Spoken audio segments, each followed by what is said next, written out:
नमस्कार। आज हम बात कर रहे हैं श्रीमद् भागवत पुराण की। मतलब इसकी जो महिमा और शक्ति बताई जाती है उस पर थोड़ी गहराई से चर्चा करेंगे। हमारे पास जो अंश हैं उनका शीर्षक है भागवत पुराण की महिमा, भक्ति, ज्ञान, वैराग्य का पुनरुत्थान। और हम ये समझने की कोशिश करेंगे कि भाई इस ग्रंथ को इतना शक्तिशाली क्यों माना गया है। कहीं कहीं तो वेदों और उपनिषदों से भी ज्यादा प्रभावशाली कह दिया गया है। तो चलिए देखते हैं। कहानी की शुरुआत होती है नारद जी से। वो वृंदावन में भक्ति नाम की एक युवती से मिलते हैं। भक्ति तो जवान है, पर उसके दो बेटे ज्ञान और वैराग्य वो एकदम बूढ़े और बेजान से हैं। ये क्या दिखाता है कलयुग के बारे में? हाँ, ये एक बहुत गहरा प्रतीक है। वृंदावन में भक्ति का होना तो स्वाभाविक है, कृष्ण की भूमि है, पर ज्ञान और वैराग्य का कमजोर होना ये दिखाता है कि कलयुग में, मतलब जिस युग में हम हैं, वहाँ भक्ति तो शायद किसी रूप में दिख जाए, पर ज्ञान और वैराग्य का पालन, उनका महत्व वो कम हो गया है। श्रुत इसे राजा परीक्षित के कलयुग को दिए आवेदन से भी जोड़ता है, जहाँ भौतिकता हावी होने लगती है। अच्छा। और भक्ति की यात्रा भी दिलचस्प है। दक्षिण में जन्मी, गुजरात तक आते आते बूढ़ी हो गई, पर वृंदावन में फिर जवान, लेकिन बेटे बूढ़े ही रहे।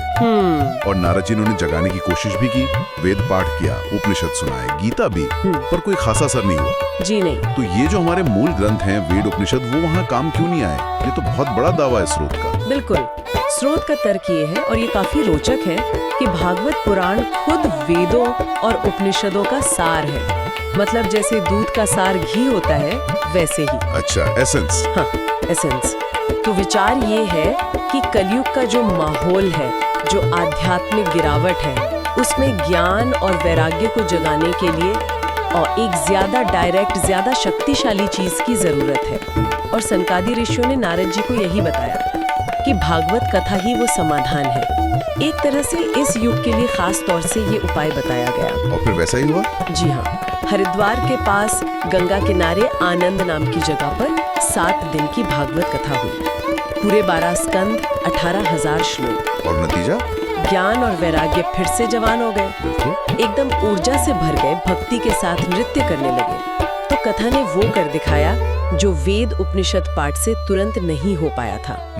और देखिए, स्वयं व्यास जी भी इसकी पुष्टि करते हैं। वो कहते हैं कि ये मोक्ष देने वाली है, यहाँ तक कि बड़े से बड़े पापियों का भी उद्धार कर सकती है। ये बात इसकी पहुंच और प्रभाव पर बहुत जोर देती है। सही कहा। इसका एक उदाहरण भी दिया गया है, धुंधकारी का। हाँ। आत्मदेव का बेटा था वो। गोकर्ण ने भागवत कथा का पाठ किया 7 दिनों तक। तब उसे उस प्रेत योनि से मुक्ति मिली और वो सीधे वैकुंठ गया। विमान आया उसे लेने। अच्छा, तो मतलब जहाँ पारंपरिक उपाय शायद पूरी तरह सफल नहीं हुए, वहाँ भागवत कथा ने काम किया। जी, स्रोत के अनुसार तो यही इसकी असाधारण शक्ति है। तो अगर हम सार निकालें तो स्रोत भागवत पुराण को कलयुग के लिए एक तरह का रामबाण मान रहा है, जो न सिर्फ भक्ति बल्कि ज्ञान और वैराग्य को भी फिर से जगा सकता है और मुक्ति दिला सकता है। हाँ, बिल्कुल सही समझा आपने। स्रोत इसे वैदिक ज्ञान के सार के रूप में पेश करता है, जो इस चुनौतीपूर्ण युग की जरूरतों के हिसाब से है। मतलब सुलभ भी है और शक्तिशाली भी। धुंधकारी का उदाहरण इसी बात पर जोर देता है। ये वाकई दिलचस्प है। तो जाते जाते एक सवाल मन में आता है। स्रोत कहता है कि भागवत पुराण वेदों और उपनिषदों का सार है। जी। तो अगर किसी शिक्षा का सार, उसका एसेंस, कभी-कभी मूल स्रोत से भी ज्यादा सीधा या शक्तिशाली बताया जाए, खासकर किसी खास युग या हालात में, तो आध्यात्मिक रास्ते पर चलने वालों के लिए इसके क्या मायने हो सकते हैं? क्या सार कभी मूल की जगह ले सकता है? ये सोचने वाली बात है। बिल्कुल। ये एक गहरा प्रश्न है जिस पर विचार किया जा सकता है।